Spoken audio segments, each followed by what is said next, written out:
تھا نہیں کہ کوئی ایک آدمی اپنے آپ کو ہلاک کر لے، پوری نوع انسانی نے یہ طے کر لیا تھا، کیونکہ کوئی ایسی برائی نہیں تھی جو اس وقت عرب میں پائی نہ جاتی ہو، چاہے قمار بازی ہو، چاہے شراب نوشی ہو، چاہے زناکاری ہو، چاہے قتل و غارت گری ہو، جو بھی برائی ہو سب اپنی انتہا کو پار کر چکی تھی۔ مورخین نے آپ صلی اللہ علیہ وسلم کے بعثت کے دور کا جو نقشہ کھینچا ہے وہ پوری طریقے سے نقشہ نہیں کھینچ پائے۔ مورخین کے قلم گونگے ہو گئے اس دور کی برائی کو لکھنے سے۔ اس وقت کی جو تصویر کشی ہے اور اس وقت کی جو منظر کشی ہے، مصور بھی پھیکے پڑ گئے، کمزور پڑ گئے اور پوری طرح سے اس دور کا نقشہ نہیں کھینچ پائے جو آقا علیہ الصلوۃ والسلام کے بعثت کے دور کی برائی کا جو نقشہ قرآن نے کھینچا ہے۔ قرآن میں ہے، اللہ تبارک و تعالی فرماتے ہیں وَاذْكُرُوا اِذْ كُنْتُمْ أَعْدَاءً وَكُنْتُمْ عَلَى شَفَا حُفْرَةٍ مِّنْكُمْ،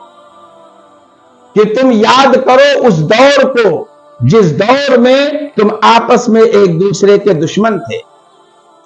اور قریب تھا کہ تم اپنے آپ کو سمندر میں چھلانگ لگا لیتے،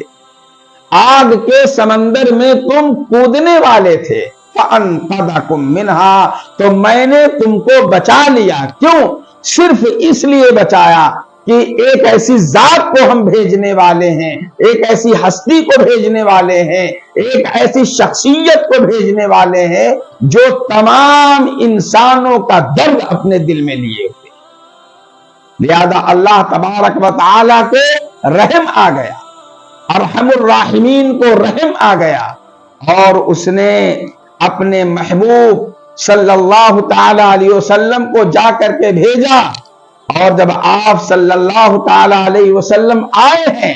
تو پھر وہ لوگ جنہوں نے طے کر لیا تھا کہ اب ہمیں جینا نہیں ہے، ہمیں اب مر جانا ہے، امید کی کہیں کرن نہیں تھی کہ جہاں سے وہ جینے کی کوئی نہ کوئی روشنی پا سکتے تھے۔ آقا علیہ السلام کی وجہ سے ان کے اندر جینے کا ہنر اور سلیقہ پیدا ہوا،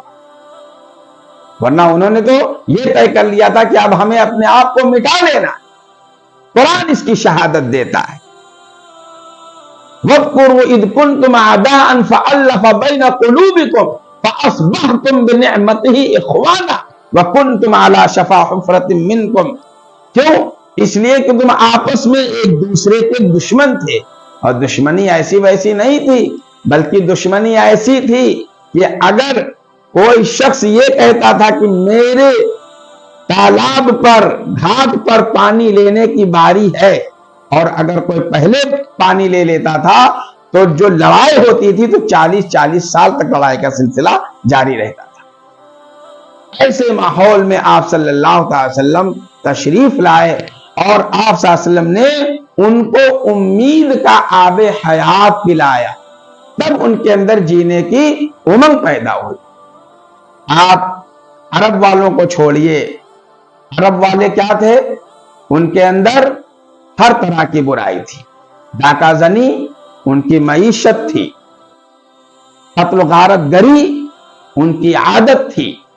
انتقام ان کی فطرت تھی۔ لیکن آپ اہل روما کے بارے میں اگر پڑھیں گے، اہل روما جن کے بارے میں کہا جاتا ہے کہ ان کے تہذیب کے ڈنکے پوری دنیا میں بجتے تھے، جن کے بارے میں کہا جاتا ہے کہ ان کے قانون سازی کی مثالیں آج بھی لوگ دنیا میں دیتے ہیں، لیکن آپ کو پتا چلے گا کہ لیکی جو یورپ کا مورخ ہے، اس نے اخلاق یورپ کے بارے میں جو کتاب لکھی ہے، آپ سوچنے پر مجبور ہو جائیں گے کہ اہل روما اس طرح سے تھے۔ اور دیگر مورخین نے بھی یہ لکھا ہے کہ اہل روما اور عرب کو چھوڑ کر کے اور دوسرے جو ممالک ہیں جن کو اپنی تہذیب پر بڑا ناز تھا، جو اپنے آپ آگے کسی کو سمجھتے نہیں تھے، اپنے آپ کو انسانیت کا سب سے زیادہ غمخوار کہتے تھے، ان کے بارے میں خود لیکی نے یہ لکھا ہے کہ اہل روم کے یہاں ایک کھیل تھا جس کا نام تھا سیافی۔ وہ کھیل کیا تھا؟ وہ کھیل اس طرح سے تھا کہ ایک بے گناہ انسان کو خونخوار جانور سے لڑنے کے لیے چھوڑ دیا جاتا تھا، اور پویلین میں اور اسٹیڈیم میں باقاعدہ کرسیاں ہوتی تھی، عوام کی الگ ہوتی تھی، وزراء کی الگ ہوتی تھی، بادشاہ کی الگ ہوتی تھی۔ سب سے اونچے بادشاہ ہوتا تھا، اس سے نیچے وزراء ہوتے تھے، اور سب سے نیچے عوام ہوتی تھی۔ اور پھر یہ سب بیٹھ کر کے یہ دیکھتے تھے کہ وہ بے گناہ انسان جب لڑتا تھا اور اس کو مجبور کیا جاتا تھا لڑنے کے لیے کہ تم لڑو اس جانور سے، تو جب وہ اپنا خونی پنجہ اس انسان کے جسم کے اوپر مارتا تھا تو آپ جانتے ہیں اس کے مار کی وجہ سے انسان کے اندر سے زخمی ہونے کی وجہ سے جو کراہ کی آواز پیدا ہوتی تھی، وہ سن کر کے اہل روما کو اتنا مزہ آتا تھا کہ دنیا کے لذیذ سے لذیذ کھانوں میں ایسا مزہ نہیں آتا تھا جو اس چوٹ کھائے ہوئے اور زخم کھائے ہوئے انسان کو دیکھ کر کے آتا تھا۔ اور تالیوں کی گونج سے پورا شہر پوری طرح بچ جاتا تھا، پورے شہر میں آواز پیدا ہو جاتی تھی۔ یہ اہل روما جو اپنے آپ کو سب سے زیادہ قانون سازی میں